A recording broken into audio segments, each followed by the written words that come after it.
Goeiedag geliefdes, ek het hierdie week spandeer om vir jou te probeer wys dat Jesus se lyding baie verder en dieper gegaan het as net die fisiese lyding op Golgotha. En ek hoop jy kan dit sien en in die toekoms wanneer jy daardie tekste lees, dat jy kan daaraan dink en besef wat hy alles vir jou opgegee het. Vandag wil ek dan nou kom by die fisiese van lyding, die pyn. En daarvoor lees ons Johannes 19 van vers 28 tot 34. Hierna het Jesus met die wete dat alles klaar volbring is en sodat die skrif vervul kon word gesê, ek is dors. Daar het 'n kan vol suurwyn gestaan. Die soldate het toe 'n spons vol suurwyn op 'n hisoptakkie gesit en dit teen sy mond gehou. Nadat Jesus die suurwyn gekry het, het hy gesê, dit is volbring. Toe het hy sy kop vooroor laat sak en die laaste asem uitgeblaas.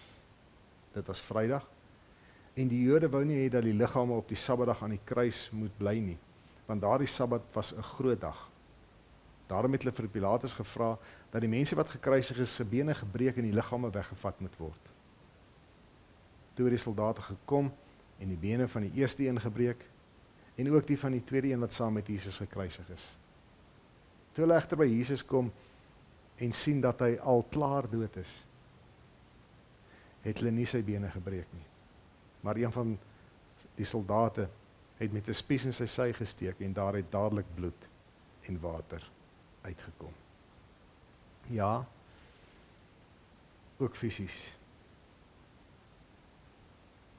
was die lyding.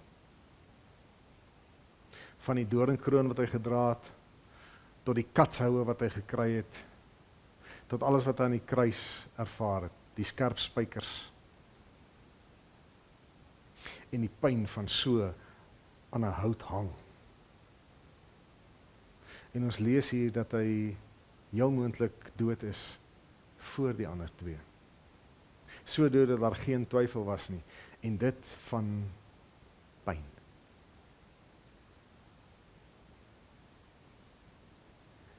Hulle kom maak seker dat hy dood is. En wanneer hulle die spies in sy sy steek, het daar bloed en water uitgekom, 'n definitiewe teken daarvan dat hy werklik dood is.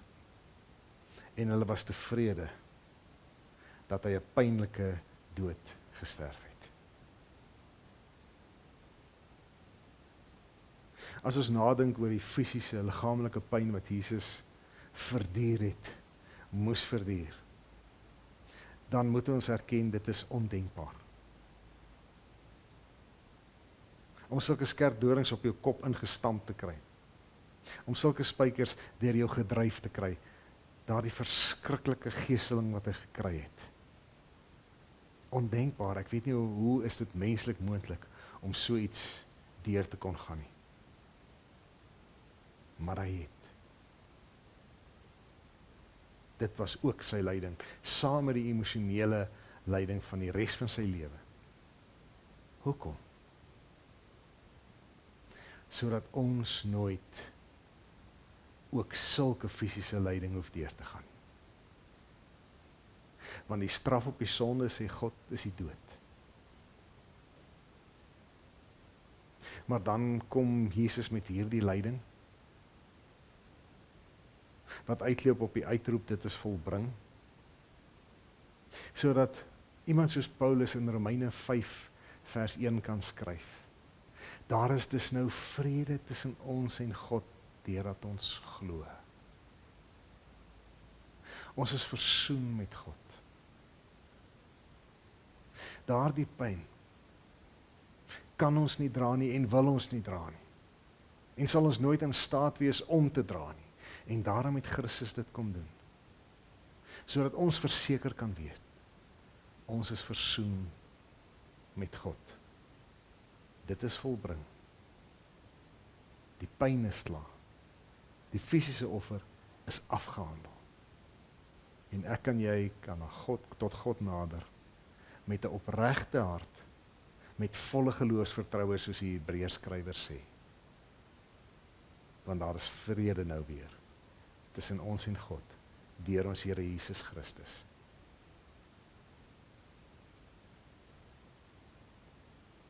Dit is die punt van sy lyding. Herken jy dit nog so? Waardeer jy dit nog so? En vier jy dit nog so? Dat jy versoen is met God en dat jy nooit daardie lyding hoef deur te gaan nie. Kom ons dank Christus en leef voluit as sy kinders en straal sy beeld uit. Shalom.